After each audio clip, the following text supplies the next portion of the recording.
பவன் கல்யாண் தெலுங்கு சினிமாவுடைய மாஸ் நடிகர். அவருடைய படம் தே கால் ஹிம் ஓஜி. இந்த படத்தோட திரை விமர்சனத்தை தான் இந்த வீடியோவில் பார்க்க போகிறோம். கண்ணாடியை பார்த்துட்டு என்னடா இவனுக்கு மெட்ராஸ் ஐயா அப்படின்னு நினச்சிடக்கூடாது.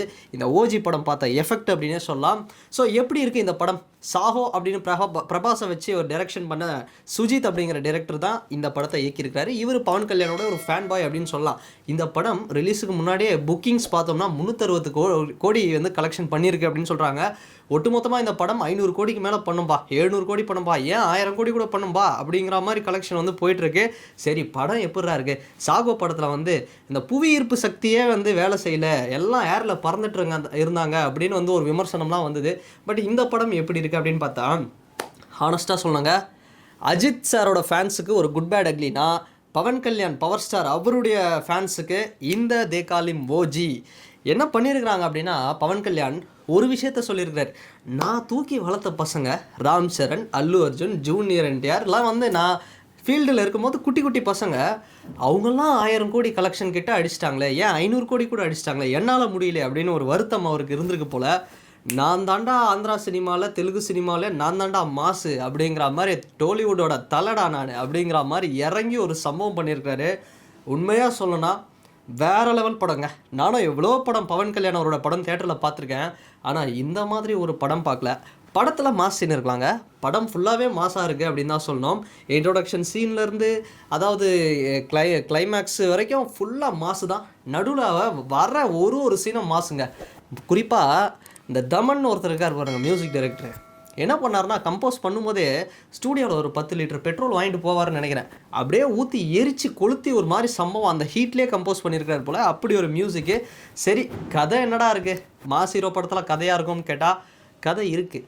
ஸோ சுஜித் அவருக்கு வந்து ஒரு பெரிய ஹேட்ஸ் ஆஃப். அவர் என்ன பண்ணியிருக்காரு அப்படின்னா, பிரசாந்த் நீலோட சினிமாட்டிக் யூனிவர்ஸ் கேஜிஎஃப், அப்புறம் லோகேஷ் கனகராஜ் அவருடைய படம், அப்புறம் இது மாதிரியான படம், ராஜமௌலி அவருடைய RRR, இந்த படம்லாம் பார்க்கும்போது என்ன ஒரு ஃபீல் தந்துச்சோ, அப்படி ஒரு மிக்சிங்காக போட்டு சும்மா மிக்சியை 3ஆம் நம்பரில் வச்சு நமக்கு ஒரு ஓட்டி ஜூஸாக போட்டு கொடுத்துருக்குறாருங்க இந்த தே கால் ஹிம் ஓஜி. எந்த இடத்துலையும் உங்களை இந்த படம் டிசப்பாயின்மெண்ட் பண்ணாது. எனக்கு பவன் கல்யாணே பிடிக்காதரா அப்படின்னு நீங்கள் சொன்னீங்கனாலும் இந்த படத்தை பார்க்கும்போது சும்மா அப்படி ஒரு எஃபெக்ட் உங்களுக்கு வந்து இருக்கும்.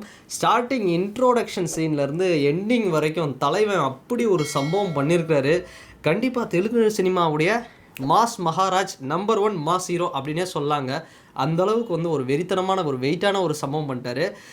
யஷுக்கு ஒரு கேஜிஎஃப், அல்லு அர்ஜுனுக்கு ஒரு புஷ்பா, பிரபாஸுக்கு வந்து பாகுபலி இருக்குது, சாஹோ இருக்குது. பட் நிறைய ஆக்டர்ஸ்க்கு ஒரு லேண்ட்மார்க்கான ஒரு படம் இருக்குல்ல, அந்த மாதிரி பவர் ஸ்டார் பவன் கல்யாணுக்கு இந்த ஓஜி அப்படின்னே சொல்லலாம். சரிடா, மாஸ் ஹீரோ படத்தில் கதை இருக்கடா அப்படின்னு கேட்டால் கதை இருக்குங்க. பிரகாஷ் ராஜ், அப்புறம் நடிகர் விஷாலுடைய அண்ணி ஸ்ரீயா ரெட்டி, இவங்க, அப்புறம் பிரியங்கா மோகன், இவங்கெல்லாம் வந்து ஒரு கேரக்டராக வராங்க. அர்ஜுன் தாஸ், இவங்கெல்லாம் கண்டிப்பாக இந்த படத்தில் கதை, அந்த தெலுங்கு சினிமாவுக்கே ஒரு எமோஷ்னல் பாண்டிங், ஒரு பாசம், அந்த ஒரு உணர்ச்சி, போராட்டம், இதெல்லாம் வந்திருக்கும் பார்த்தீங்களா, ஃபேமிலி சப்ஜெக்ட்டு, அது மாதிரி ஒரு மேட்ரு இருக்குது. அதை ரொம்ப அழகாக ஹேண்டில் பண்ணது தான் இந்த படத்துடைய ஒரு மிகப்பெரிய வெற்றி. நான் கூட நைட்டு ரிப்போர்ட்லாம் பார்த்தேன். படம் சுமார் அப்படின்னாங்க, பாதி பேர் சூப்பர் அப்படின்னாங்க. சரி, இது எப்போவுமே ஒரு மாஸ் நடிகருக்கு வரது தானே அப்படின்னு போய் தியேட்டரில் போய் காலையில் உட்காந்து ஃபஸ்ட் டே ஃபர்ஸ்ட் ஷோ பார்த்தா உண்மையாகவே தரமான படங்க.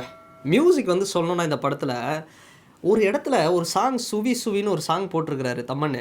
கண்டிப்பாக தமன் தான் பண்ணாரா இல்லை இசைஞானி இளையராஜா பண்ணாரா அப்படிங்கிற மாதிரி வயலின் ஒரு இடத்துல நம்மளை ரொம்ப அழகான ஒரு சாங்குங்க. அதை தாண்டி நம்ம பிஜிஎம்மாக இருக்கட்டும், சாங்ஸாக இருக்கட்டும், தீம் மியூசிக்லாம் விக்ரம் ஜெயிலர் மாதிரி படத்துக்கெலாம் வந்து அனிருத் என்ன பண்ணாரோ அந்த சம்பவத்தை தமன் பண்ணியிருக்கிறாரு. தமன் உண்மையாக சொல்லலாம் தெலுங்கு சினிமாவோட ஒரு அனிருத் அப்படின்னு சொல்லலாம். சரி, இந்த படத்தோட சினிமாட்டோகிராஃபி பெரிய ப்ளஸ், ஸ்டண்ட்டு பெரிய ப்ளஸ். சினிமாட்டோகிராஃபி சொல்லணும்னா மனோஜ் பரமஹம்சா லியோ படத்துடைய சினிமாட்டோகிராஃபர். ஸோ இதை தாண்டி இந்த படத்தில் இன்னொரு சினிமாட்டோகிராஃபரும் இருக்கிறாரு, ஒரு மிகப்பெரிய ஒரு எக்ஸ்பர்ட். அவர் வந்து பழைய ஒரு படங்கள்லாம், நம்ம எப்படி சொல்கிறது, கன்னத்தில் முத்தமிட்டால் படத்துக்கெலாம் வந்து ஒரு இது பண்ணவர். அவர் வந்து ஒரு சினிமாட்டோகிராஃபர் வந்து இருக்கிறார், ரவிக்குமார் அப்படிங்கிறவர். ஸோ வேறு லெவலுங்க சினிமாட்டோகிராஃபி. ஸ்டண்ட் பவன் கல்யாண் பற்றி சொல்லவா வேணும், அவரே ஒரு ஸ்டண்ட் கோரியோகிராஃபர் தானே, நிறைய படத்துக்கு அவரே ஸ்டண்ட்டு பண்ணியிருக்காரு. பஞ்சான்னு ஒரு படம், நான் யாருன்னா விஷ்ணுவர்தன், டைரக்டர் விஷ்ணுவர்தன் வந்து ஏகே வச்சு நம்ம அந்த டைமில் பில்லாலாம் முடிச்சுட்டு தெலுங்கில் போயிட்டு பவன் கல்யாண் சாரை வச்சு பண்ணார். அந்த பஞ்சாப் படம் மாதிரி இன்னொரு படம் ஏன் பவர் ஸ்டார் பண்ணலை அப்படின்னு ஒரு ஏக்கம் இருந்ததா, அது வந்து இந்த படத்தின் மூலிமா சாட்டிஸ்ஃபைட் ஆகிருக்கு. பஞ்சாபை விட ஒரு 100 மடங்கு ஒரு பெட்டரான ஒரு படம், மாஸ் படமாக, மாசு தாங்க. ஸோ ஒரு நடிகர் மாசாக பண்ணும்போது அவங்க ஃபேன்ஸுக்கு பிடிக்கும், மற்ற ஃபேன்ஸுக்கு பிடிக்குமா அப்படின்னு கேட்டால் மற்ற ஃபேன்ஸும் வந்து ரசிக்கிற அளவுக்கு அப்படி ஒரு படத்தை எடுத்து வச்சுருக்காங்க. படத்தில் கண்டென்ட் இருக்குது, நல்ல ஒரு சூப்பரான ஒரு பாண்டிங் எமோஷன்ஸ் இருக்குது, ஃபைட் இருக்குது, ரிவெஞ்ச் ஸ்டோரி எல்லாமே இருக்குங்க. ஒரு படத்துக்கு தேவையானது என்னென்னலாம் இருக்குமோ எல்லாமே இருக்குது. ஒரு பக்கா Andhra full meals, mass masala action என்டர்டெயின்மெண்ட்டு எல்லாமே இருக்குது. அப்படி ஒரு படம். ஒரு டெப்டி சிஎம்மை போய் இப்படி நடிக்க வச்சுருக்கிறீங்களேப்பா அப்படிங்கிற மாதிரி ஒரு மாசான ஒரு சம்பவம். ஃபைனலாக ஒரு ரெஃபரன்ஸ் வச்சாங்க. ட்ராவலிங் சோல்ஜர், அந்த பத்ரி படத்தில் விஜய் சார் பாடியிருப்பார்ல, அது பவன் கல்யாண் தான் அவர் படத்தில் ஃபஸ்ட்டே பண்ணியிருப்பார். தம்முடுன்னு ஒரு படத்தில் அந்த படத்தோட ரெஃபரன்ஸில் அப்படியே வந்து கன் எடுத்துகிட்டு வருவார். செம்ம. இதை தாண்டி படத்தில் வரக்கூடிய வில்லன் இம்ரான் ஹாஷ்மி, அர்ஜுன் தாஸ் இவங்களாம் வந்து பின்னி எடுத்துட்டாங்க. அர்ஜுன் தாஸ்க்கு ஒரு நல்ல ரோலு. ஒரு அருமையான படங்க, மிஸ் பண்ணாதீங்க.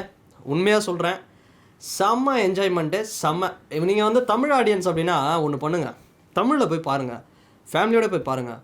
கண்டிப்பாக படம் வந்து ஏ சர்டிஃபிகேட்டு வயலன்ஸ் அப்படிலாம் சொல்லுவாங்க. ஆக்ஷன் சீக்வன்ஸ் தான் வயலன்ஸே தவிர மற்றபடி எந்த இடத்துல ஒரு ஆபாசமான காட்சி அப்படிலாம் இல்லை. நம்ம கூலி எப்படி இருந்தது அந்த மாதிரி தான் இருந்தது. நீங்கள் வேணால் பாருங்கள், உங்களுக்கு வந்து ஒரு மினிமம் கேரண்டி இல்லை, மேக்ஸிமம் கேரண்டியான ஒரு படமாக இருக்கும். இன்னொன்று, இந்த படத்தை தமிழில் நீங்கள் போய் பார்த்தீங்க அப்படின்னா ஒரு யஷ் அவர்களுடைய கேஜிஎஃப் பார்த்துட்டு நீங்கள் எப்படி வெளியே வரும்போது என்ன ஒரு ஃபீல் இருந்தது உங்களுக்கு? நல்ல ஒரு சூப்பர் படம்பா, தமிழ் படம் மாதிரி ஒரு மாசீரோ படம் பார்த்த மாதிரி இருந்ததுப்பா அப்படின்னு. விஜய் சார் படத்தை பார்த்த மாதிரி, ஒரு அஜித் சார் படத்தை பார்த்த மாதிரி, ஒரு குட் பேட் அக்லி பார்த்துட்டு வெளியே வந்தால் எப்படி இருக்கும் அந்த ஃபீலு? கண்டிப்பாக அப்படி ஒரு ஃபீல் தரும் உங்களுக்கு. நீங்கள் வேணால் படத்தை போய் பாருங்கள். ரொம்ப ஒரு நல்ல படம், சூப்பர் படம், எல்லாரையும் திருப்திப்படுத்திருக்கு. என்னை கேட்டால் இந்த படத்துக்கு 10க்கு நான் ஒரு 8 தருவேன். ஸோ அந்தளவுக்கு வந்து ஒரு வெறித்தனமான மாஸ் மாஸ் மாஸ் அப்படி தான் இருக்குது படம். சூப்பரான ஒரு படங்க. எந்த இடத்துல நம்மளுக்கு வந்து ஒரு லாஜிக் எரர்ஸு ஒரு திகட்டாது, போர் அடிக்காது, அவ்வளோ சூப்பராக இருக்குது.